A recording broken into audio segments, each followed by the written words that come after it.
Good morning student, मैं Jagbir sir आप सबका यूसीपी मैथमेटिक्स क्लास में स्वागत करता हूं। तो आज का वीडियो जो आपके लिए बहुत ही खास है, चूंकि यहाँ पे बायोलॉजी के वीवीआई 51 से लेके 100 तक ऑब्जेक्टिव यहाँ पे कंप्लीट कराएंगे। पिछले वीडियो में आपको 1 से लेकर 50 तक वीवीआई ऑब्जेक्टिव कंप्लीट करा दिए गए थे, जो नो डाउटेड है। वहाँ पे आप आसानी से क्वेश्चन कर सकते हैं। ये सटीक होता है, सिंपल होता है, इसमें कोई लॉजिक वगैरह उतना नहीं होता है। तो उसे यहाँ से आपको किसी तरह कंप्लीट कर लेना है। तो आपके 30 मैक्सिमम आपके ऑब्जेक्टिव यहाँ पे बायोलॉजी के आपके बोर्ड एग्जाम में देखने को मिलेंगे। तो चलिए वीडियो को स्टार्ट करते हैं। 51 से आपका ऑब्जेक्टिव क्वेश्चंस क्या है ऑब्जेक्टिव। तो कृत्रिम वृक्क किस अपशिष्ट को रुधिर से अपवहन द्वारा अपवहन करता है। डायलिसिस के बारे में हम लोग पढ़े थे, तो उसमें वो कहेंगे नाइट्रोजनी अपशिष्ट। नाइट्रोजनी अपशिष्ट पतियों का रंग किसके कारण से हरा होगा, तो क्लोरोफिल के उपस्थिति के कारण हरा होता है, जो क्लोरोप्लास्ट में पाया जाता है। आयोडीन की कमी से होने वाले रोग है, तो घेंघा रोग होता है आयोडीन की कमी से। आयोडीन का स्राव यदि गर्दन में जो कि थायराइड ग्रंथि पाई जाती है, तो उसके स्राव घट जाने से क्या होता है, घेंघा नामक रोग आपका हो जाएगा, घेंघा नामक रोग। तो चलिए 54 नंबर क्वेश्चन में आपका हो जाता है, इंसुलिन की कमी से होने वाला रोग क्या है, तो मधुमेह। मधुमेह जो रोग होता है वो इंसुलिन की कमी से होने वाला रोग है। ये आपका इंसुलिन जो होता है, इंसुलिन का स्राव अग्नाशय की ग्रंथि से लंगरहंस की विकास होती है, जिसके कम हो जाने से मधुमेह नामक रोग होता है।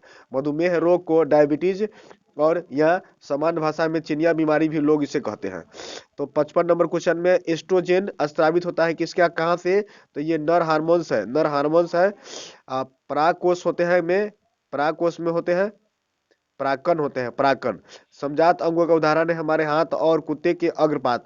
समजात अंग के उदाहरण है हमारे हाथ और कुत्ते के अंग अग्रपात। समजात अंग मतलब कि संरचना के दृष्टि से भिन्न होते हैं, लेकिन लेकिन उसके कार्य एक ही होते हैं। तो आगे आपको हम चलेंगे, मलेरिया परजीवी। मलेरिया परजीवी पित्त का स्राव किससे होगा, ये मतलब कि यहाँ पे पित्त का स्राव आपका यकृत से होता है, लीवर से, यकृत से पित्त का स्राव होता है। नेक्स्ट आपको देखेंगे पुष्प। पुष्प का नर जनन अंग है पुंकेसर। पुष्प का नर जनन अंग क्या हो जाएगा, तो पुंकेसर हो जाएगा। मानव शरीर में सबसे लंबा कोशिका क्या है, तो ये आपके तंत्रिका कोशिका, या जिसको न्यूरॉन्स कोशिका बोलेंगे। पादपों में जाइलम उत्तरदायी है किसके लिए, जल के वहन के लिए। पादपों में जाइलम किसके लिए उत्तरदायी है, जल के वहन के लिए। जंतुओं में वृद्धि हार्मोन स्रावित होते हैं। जंतुओं में वृद्धि हार्मोन स्रावित होते हैं कहाँ से, तो पिट्यूटरी ग्रंथि से। पिट्यूटरी ग्रंथि से जंतुओं में वृद्धि हार्मोन्स का स्राव होता है।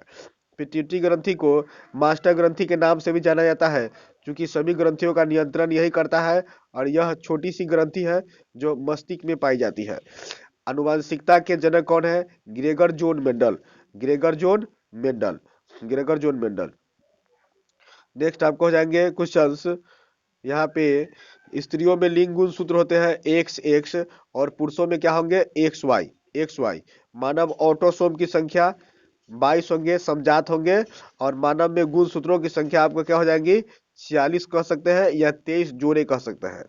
किस श्वसन में अधिक ऊर्जा मुक्त होती है, किस श्वसन में अधिक ऊर्जा मुक्त होती है, तो इसको हम लोग लेंगे वायवीय श्वसन। वायवीय श्वसन, वायवीय श्वसन में अधिक ऊर्जा मुक्त होती है। मछली श्वसन करती है किसके द्वारा, तो आपको गिल्स द्वारा मछलियां श्वसन करती है, गिल्स द्वारा। 69 में क्वेश्चन नंबर में क्या होगा, गिल्स द्वारा।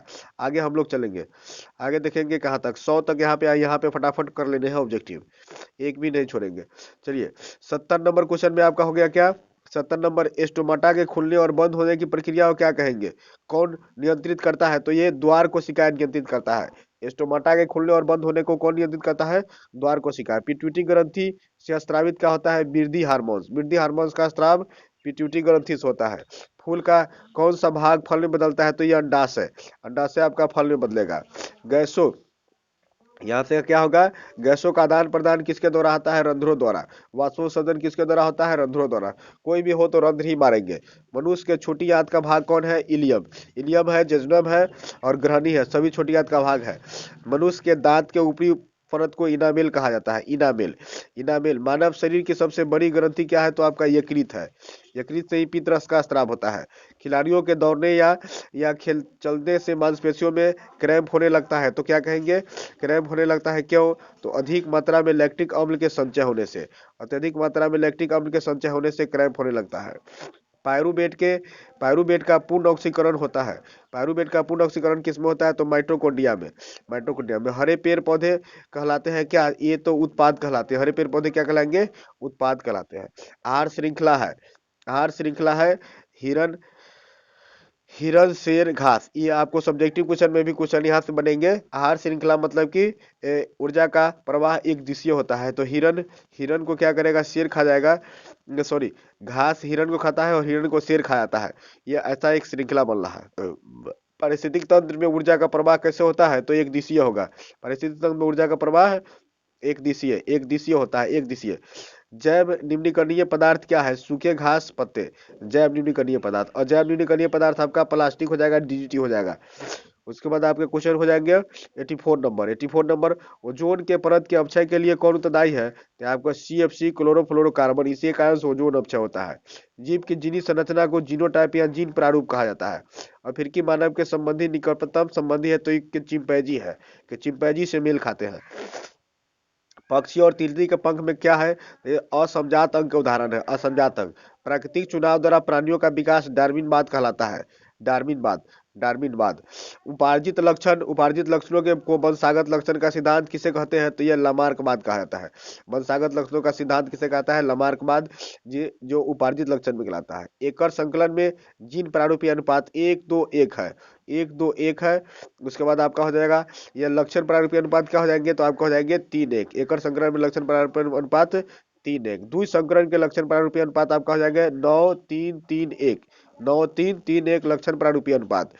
अलैंगिक जनन की विधि, अलैंगिक जनन की विधि है विखंडन है, मुकुलन है, बीजाणु जनन है। ये सभी आपको अलैंगिक जनन की विधि है।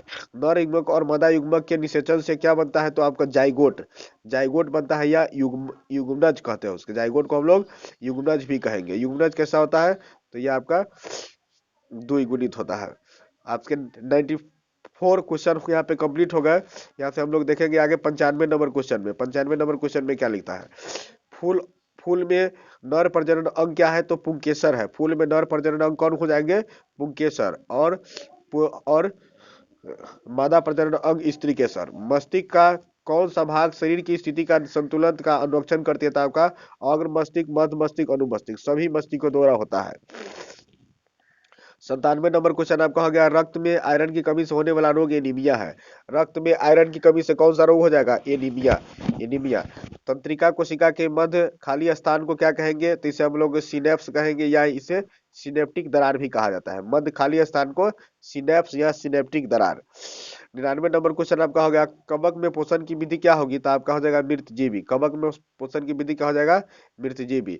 अनैच्छिक क्रिया क्या है? अनैच्छिक क्रिया बमन हो, लार आना, हृदय का धड़कना, पसीना आदि। अनैच्छिक क्रिया जो हम इच्छा अनुसार नहीं करते उसे अनैच्छिक क्रिया करते। तो यहाँ पे 100 ऑब्जेक्टिव आपके कंप्लीट हो गए यहाँ तक इस वीडियो में।